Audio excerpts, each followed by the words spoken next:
Bienvenidos a Fuera de Plano, un podcast de historias con historia.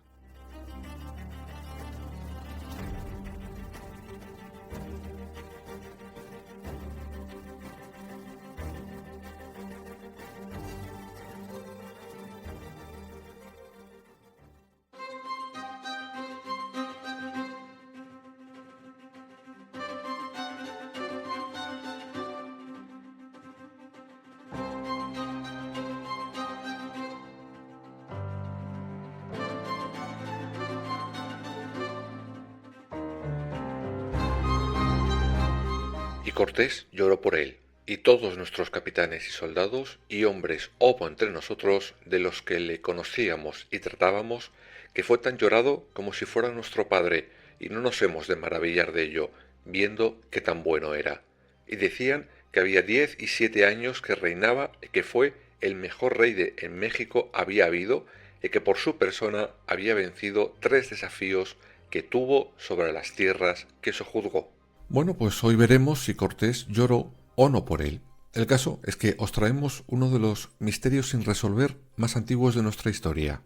Ocurrió aquel 30 de junio de 1520. Moría asesinado el gran Moctezuma II. Pero, ¿quién lo mató?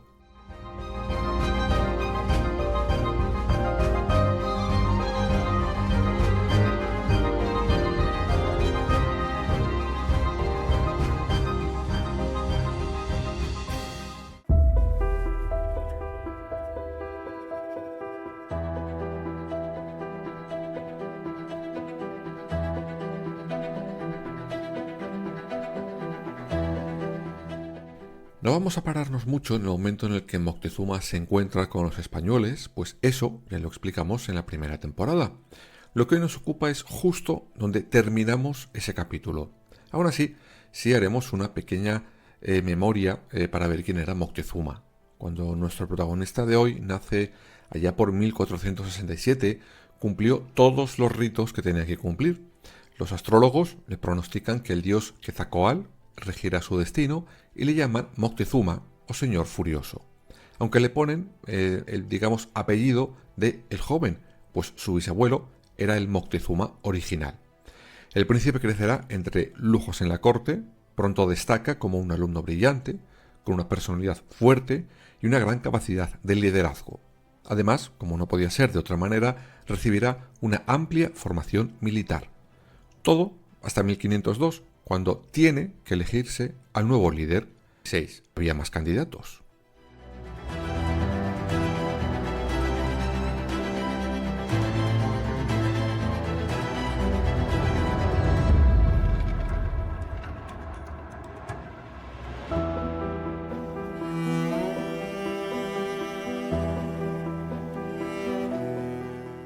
En concreto estaban sus primos y hermanos, pero tras una larga deliberación, Moctezuma saldrá elegido por unanimidad.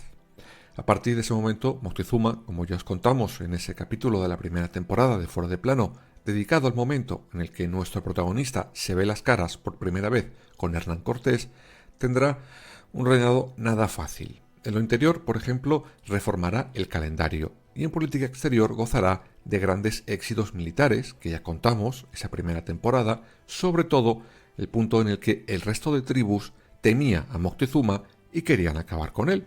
Por eso usarán a Hernán Cortés en un momento dado como su particular caballo de Troya.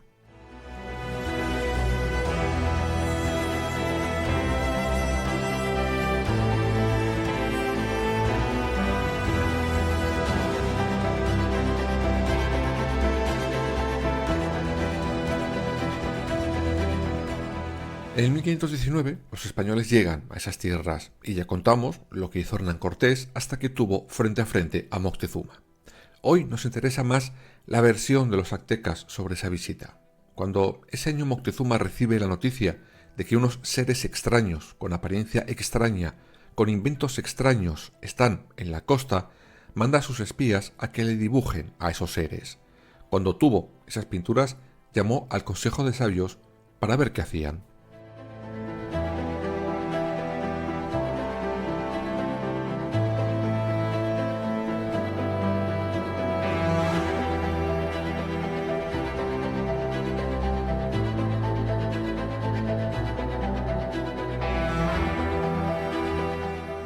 Unos eran más partidarios de esperar y ver qué querían esos seres, incluso de intentar pactar con ellos. Otros, sin embargo, eran más proclives a dar el primer paso. El fallo de Moctezuma fue precisamente este: perder el tiempo deshojando la margarita. ¿Que si hacemos esto? ¿Que si hacemos lo otro? ¿Que si mejor esto otro?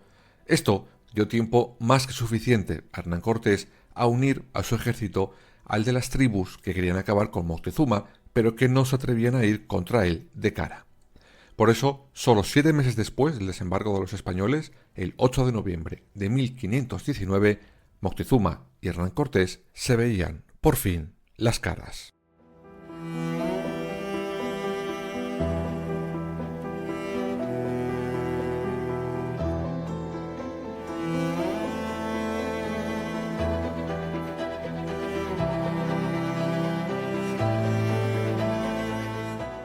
Ya os contamos que los aztecas, cuando ven entrar en la gran ciudad de Tenochtitlán a los españoles, lo fliparon en colores. Nunca habían visto a gente así.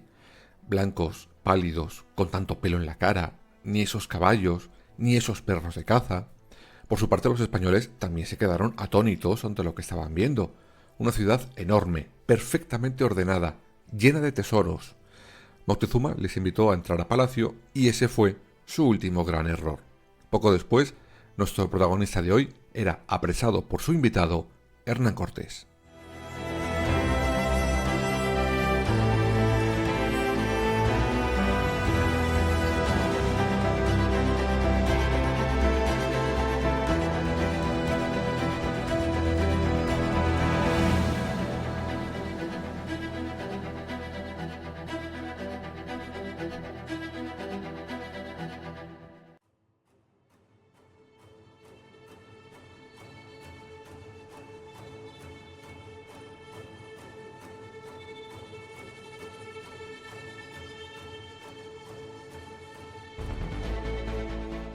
Y a partir de ahí podríamos decir que todo se empezó a precipitar. Me explico. Moctezuma queda apresado junto con parte de su familia y consejeros, pero Cortés tuvo que salir de la ciudad para enfrentarse a uno de los suyos, el gobernador de Cuba, Pánfilo de Narváez, que, según algunos autores, Cortés creía que estaba aliado con el propio Moctezuma. Este había declarado a Cortés como rebelde, pues no le había autorizado esa expedición. Total, que Hernán Cortés lucha y gana a Narváez. Con lo mismo, vuelve a Tenochtitlán, victorioso y con más hombres, los de su enemigo. Llega con más caballos, con más armas, con pólvora y con los casi 1000 soldados de Narváez que, tras caer derrotado, se le habían unido. Pero Cortés se encuentra con una, digamos, desagradable sorpresa. En su ausencia, las cosas se habían salido de madre.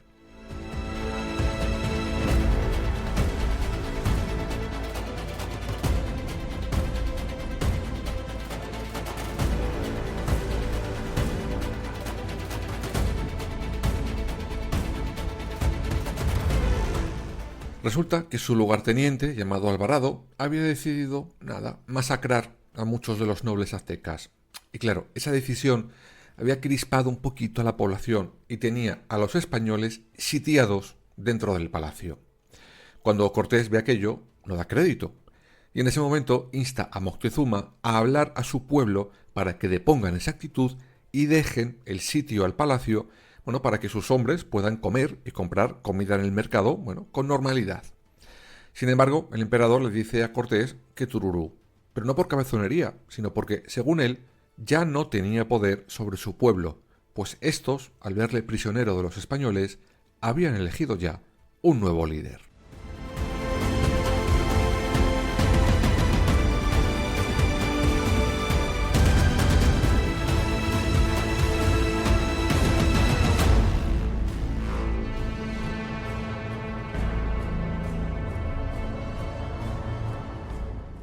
Aún así, Moctezuma pedirá a Cortés que libere a su hermano Cuitláhuac, pues entiende que él es más popular entre el pueblo y que quizás a él sí que le escuchen.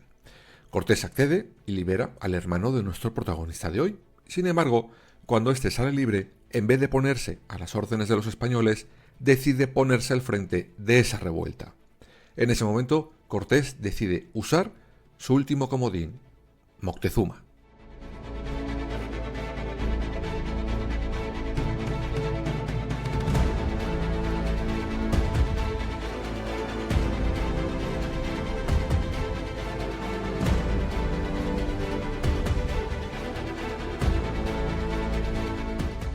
Y aquí es donde empieza el gran misterio de toda esta historia. Cortés obliga a Moctezuma a subir a la azotea del Palacio Real. La intención es que se dirija a su pueblo y que les ordene deponer las armas, y que los aztecas permitan a los españoles largarse con viento fresco de Tenochtitlán. Y se supone que en parte lo consigue, pues paran los combates. Sin embargo, el pueblo creyó que Moctezuma les había vendido y apoyaron sin fisuras a su hermano. Y aquí es donde llegan las diferentes versiones de lo que ocurrió. Todas, eso sí, con un mismo final: la muerte de Moctezuma.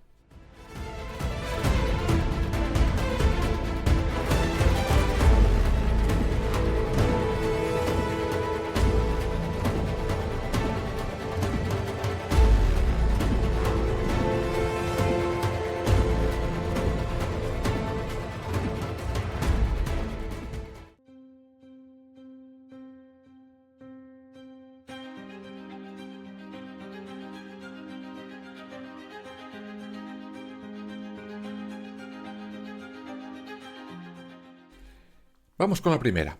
Es la versión de los españoles. La primera versión, contada por Hernán Cortés en una carta al rey español.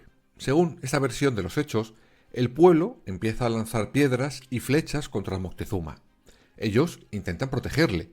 Sin embargo, una de esas piedras le da en la cabeza, haciéndole una brecha, bastante considerable. Quedó tan mal herido por la hemorragia que 3 días después, el 30 de junio de 1520, Moctezuma pasaba a mejor vida. Eso sí, con la promesa de Cortés de que cuidaría de sus hijos. Aunque lo cierto es que esta primera versión no cuadra mucho entre ellos mismos. Me explico. La carta de Cortés habla de que fue Moctezuma el que quiso salir a la azotea. Habla de una sola gran pedrada en la cabeza. Y al final dice que no sabe lo que pasó con el cuerpo de Moctezuma. Sin embargo, otra carta enviada por Díaz del Castillo, el relato, difiere algo. Según del Castillo, a Moctezuma le dan 3 pedradas graves, no una. Una en la cabeza, otra en el brazo y otra en una pierna. Sea como fuere, en esta versión los españoles quedan exonerados de todo lo ocurrido en esa azotea y en los 3 días posteriores. Por cierto, será el propio del Castillo el que escriba las frases con las que arrancábamos el capítulo de hoy, dejando al pobre Cortés lloroso ante la muerte de Moctezuma.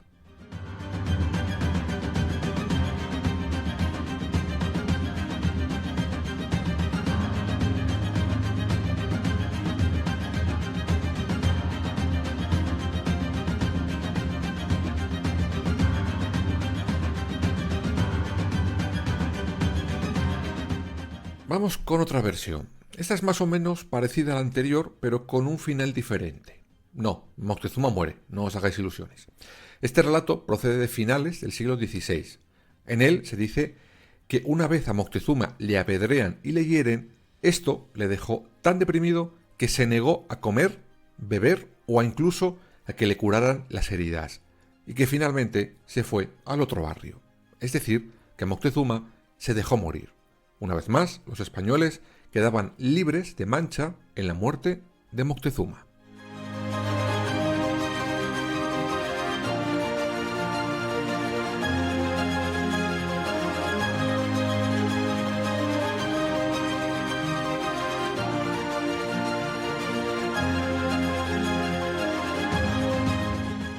¿Otra versión? Pues venga, otra versión. Esta también es parecida a las anteriores, lo que modifica es el porqué de esas pedradas. No fue el pueblo llano, sino seguidores muy bien organizados del hermano de Moctezuma. Algunos incluso dicen que él mismo, el hermano, fue uno de los autores de ese homicidio.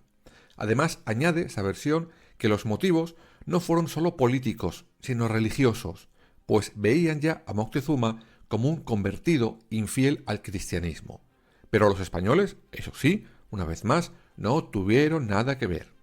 Vamos ya con la última versión. Esta sí es muy diferente.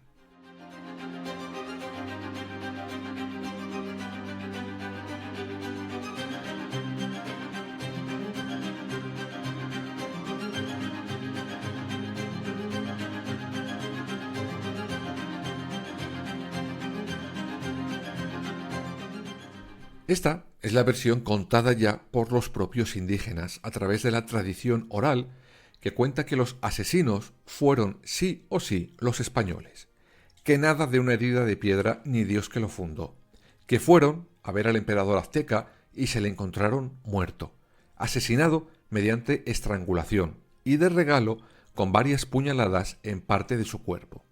Estas fuentes aseguran que Moctezuma nunca se rindió ante Cortés, que no entregó su imperio y que fueron los españoles los que le mataron igual que habían hecho con el resto de nobles aztecas.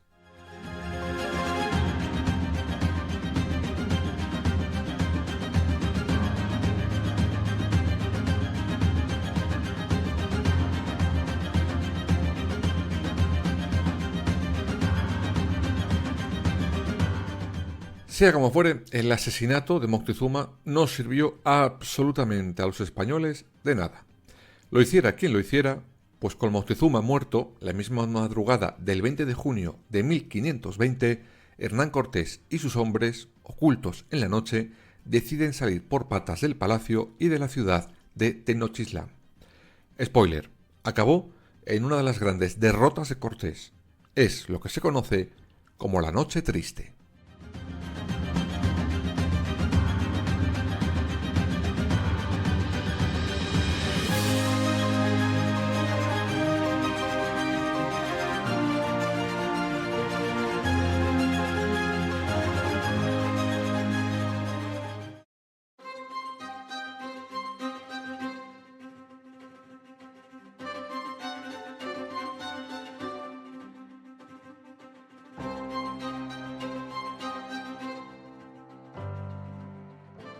Cortés ideó un plan. Aprovecharía una fiesta azteca para salir de noche y huir sin que los soldados mexicas lo notaran. Pero había un problema. La ciudad era una isla. Su salida hacia tierra solo podía hacerse a través de unas calzadas, canales, que los aztecas controlaban. Por eso decide construir un puente portátil de madera. Y ale, a huir toca.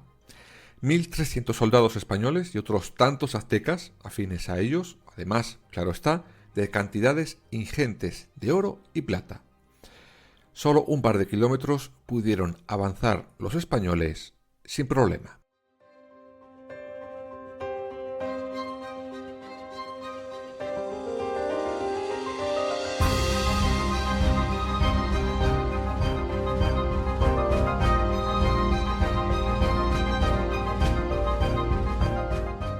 Una multitud de aztecas les ven y empiezan a atacarle por tierra y agua. Destruyen el puente portátil de madera. Al final, en cuestión de poco tiempo, casi la mitad de los soldados españoles perdieron la vida y otros tantos aztecas que les estaban ayudando. El resto de españoles salieron casi por los pelos, derrotados, humillados, y una vez más, Díaz del Castillo dejó para la historia una figura de Cortés llorando amargamente su derrota al pie de un árbol. Abro comillas. Volvamos a Pedro de Alvarado, que, como Cortés y los demás capitanes y soldados, le encontraron de aquella manera que he dicho, y como supieron que no venían más soldados, se les saltaron las lágrimas de los ojos.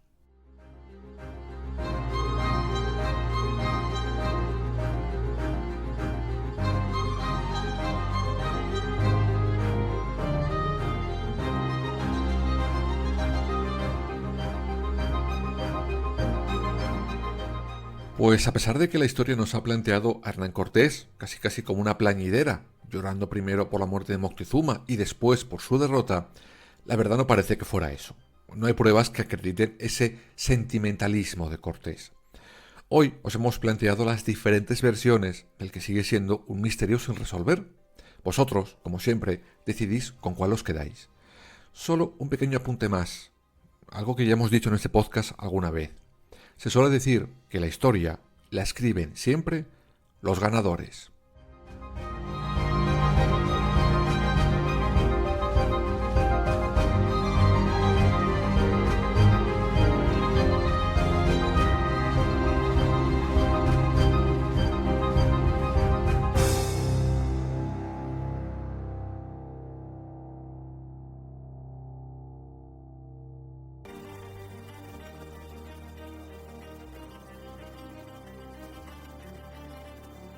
Escúchanos en las principales plataformas digitales y ahora también en nuestra página web www.fueradeplanopodcast.es y síguenos en todas las redes sociales, Twitter, Instagram, Facebook y Threads.